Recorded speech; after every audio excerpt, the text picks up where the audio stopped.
We are allowing Black women to experience abuse and attacks online without checking people. It's important to check this behavior. You can disagree with Jasmine Crockett. You don't have to support her, but you also don't have to engage in misogynoir and anti-Blackness. Hey y'all, Jay Nice on the mic. I wanted to come on here really quickly because today is election day. It is the Texas primaries. And I wrote an article recently about Jasmine Crockett and how she's been treated in the media. And I wanted to just make a video about the article that I wrote because I think this is a really important conversation. I was sent this post on Twitter from the NAACP about the online threats and abuse that Jasmine Crockett has been receiving. And I think a lot of Black women, whether they're in the public eye or not, have a keen understanding of how what is happening to Jasmine Crockett is a classic example of misogynoir. Misogynoir is a term coined by Dr. Moya Bailey to describe the unique form of gendered racism that Black women specifically experience. And regardless of what you think about Jasmine Crockett, this isn't a video arguing in favor of one candidate or another. This is not a video about Jasmine Crockett per se. This is a video about how Jasmine Crockett has been treated by the media and how so many Black women in our workplaces have experienced similar sorts of treatment. Misogynoir shows up in a lot of different ways in the workplace. It can show up as Black women being underpaid, Black women being tone policed, Black women's accomplishments being undermined. Black women, we are actively seeing, or we have seen 600,000 Black women were pushed out of the US workforce in 2025. I know that the 300,000 figure is what really made a lot of the headlines in the fall of 2025, but so many Black women are out of work. And I think that part of the issue is that we are allowing Black women to experience abuse and attacks online without checking people. It's important to check this behavior. You can disagree with Jasmine Crockett. You don't have to support her, but you also don't have to engage in misogynoir and anti-Blackness. A lot of people they don't have the range and they don't have the capacity to argue about Jasmine Crockett's policies, so they revert to calling her out about her appearance. We see JD Vance attacked her appearance. We see Trump called her low IQ. We see Marjorie Taylor Greene talked about her eyelashes, right? People don't have the range and the capacity to talk about reasons why they may disagree with her policies. And so they revert to anti-Blackness. When I posted about this Jasmine Crockett article I wrote in my LinkedIn newsletter, I have a LinkedIn newsletter which y'all should follow. I'll link it below, that has 101,000 followers or subscribers. And I send it out every Monday, usually every Monday of the week.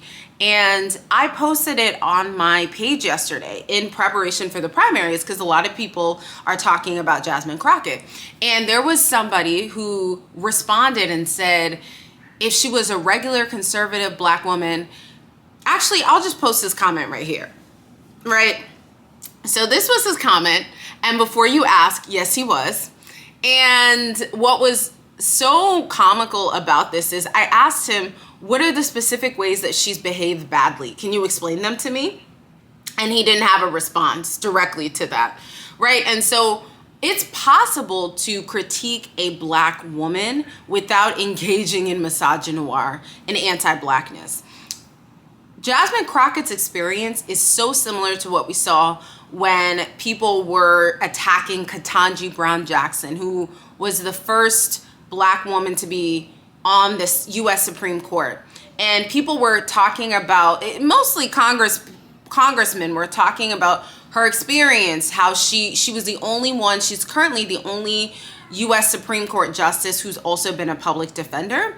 And she has a vast amount of experience. She actually had more experience than I think 4 of the sitting judges had at the times that they were appointed. So she is exceptional by any means. You look at her resume, it is stacked. And there were still people, I'm not gonna name who these people are, but if you read my article, you'll understand who I'm talking about. There were people who called her a diversity hire, and there were people who attacked her and said she wasn't qualified for the role, when in fact she's not only qualified, she was more qualified.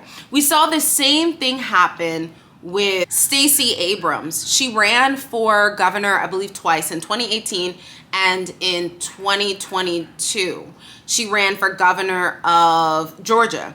And when you look on paper at Stacey Abrams's resume compared to Kemp, she is vastly overqualified. But of course, being a Black woman, right, it doesn't matter how qualified we are, what our resumes look like. There's always going to be somebody who's saying we're not qualified, who says we're only in our position because of diversity, when in actuality, Black women, for the most part, are beyond exceptional. We are overqualified, right? And I advocate for Black women to just be mediocre, because our mediocre is a lot of folks' exceptional. We are just, by any stretch of the imagination, beyond exceptional.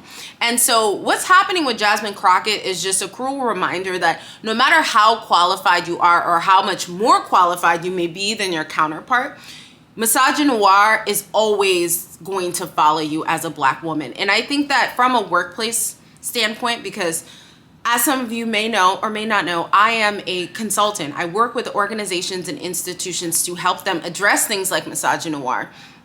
And I had a client a couple years ago. I had a client, he was a white male manager, and he asked me in a consulting session how he can address the microaggressions that he may engage in when it comes to his Black women employees. So this person was a high up manager, and he had 3 Black women on his team. Amongst other people. And he recognized that he didn't know a lot about Black people. He didn't know a lot about Black women.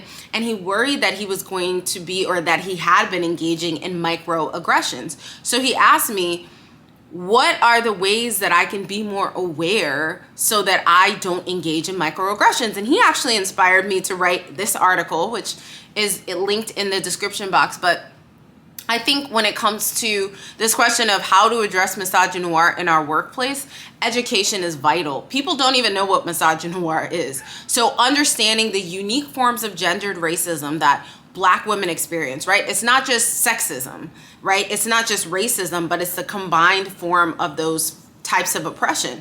Understanding the ways that it shows up in the workplace. And I'll leave some resources in the description box because I've written about this ad nauseum. But also, it's important for Black women to find community. I think for a lot of Black women who are victims of misogynoir, online attacks, and online vitriol, finding your community is what will help you to find a sense of refuge.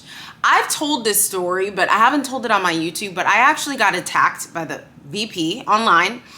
And I haven't publicly told this story on my YouTube, but if y'all are interested, tell me in the comments and I may make a separate video just talking about how the current VP attacked me on Twitter, if y'all are interested in that. But what helped me during that time, because I was also pregnant when that had happened, what helped me was community. People reached out to me, Black women reached out to me, and they were like, oh my gosh, what's happening? How can I help you? And that support is what really carried me through that period. I have a strong support system as far as my family, but that the Black women and just the people in general that uplifted me and supported me during that time is what really helped me. So I think that Black women, we have to find community amongst other Black women, especially those who've gone through similar experiences, and that is what is going to help us.